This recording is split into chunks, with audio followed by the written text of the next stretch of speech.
Ron, a big deal yesterday with Renaissance Capital buying out BJM Securities for 207 million. Do you think they got a good price? In terms of the buyer, I think the buyer did get a good price. The buyer wants to use South Africa as a launch pad for Renaissance Capital. They're already in Ghana, they're already in Nigeria, they're in Kenya.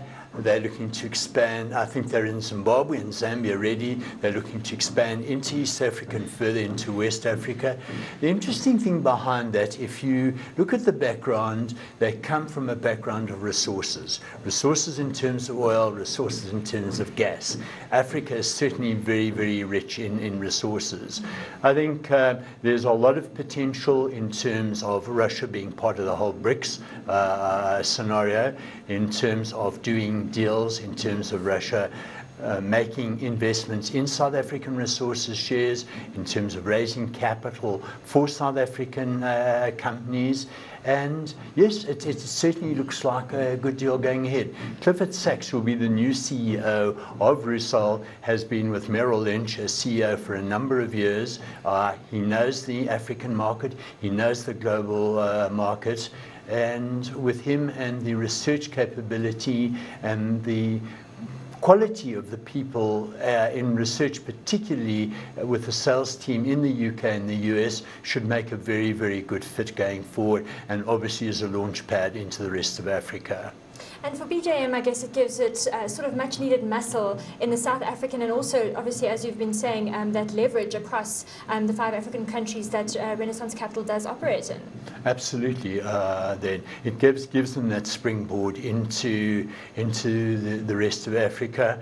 I think also from a Rusal point of view, they want to sell, as Clifford Sachs I think was quoted as saying in the paper, they want to be able to sell emerging markets as a whole portfolio to Europe and to the US, then using South Africa as a springboard.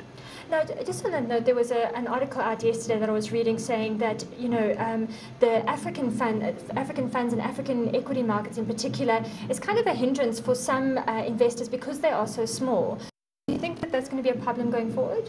I think not necessarily, because I think what Rusal are going to do is they're going to sell Africa as a concept. Maybe East Africa, maybe oil in Ghana and in Nigeria and the like.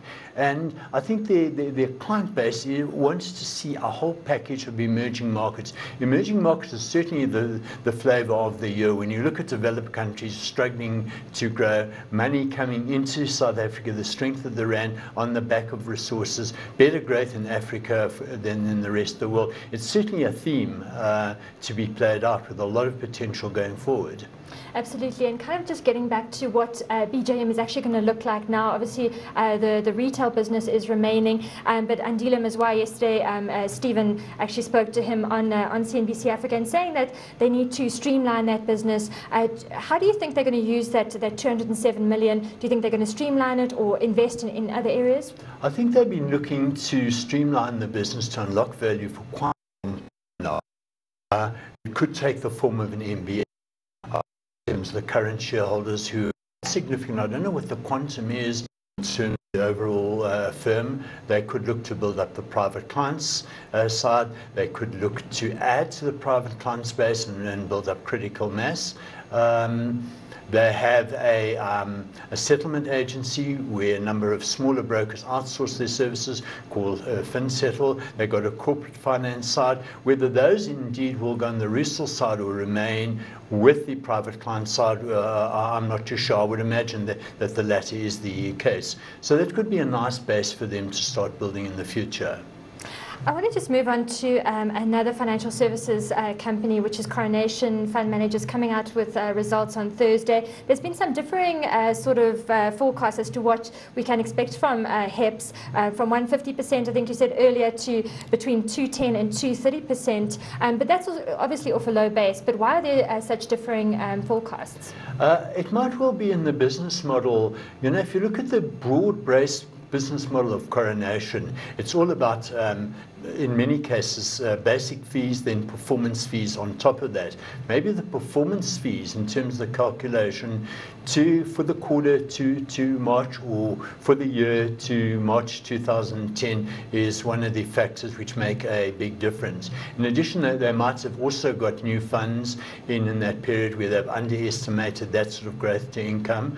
So, as you say, off a very, very low base coming from March 2009, when the market was under major pressure, we saw a nice turnaround in the 6 months to September 2009, and certainly comparing March 2010 to March 2009, it's like chalk and cheese. So that growth is going to look very, very spectacular, particularly off a low base. If the market does continue to run, then Coronation could well be one of those sort of medium-sized caps which could really outperform the market in the current year.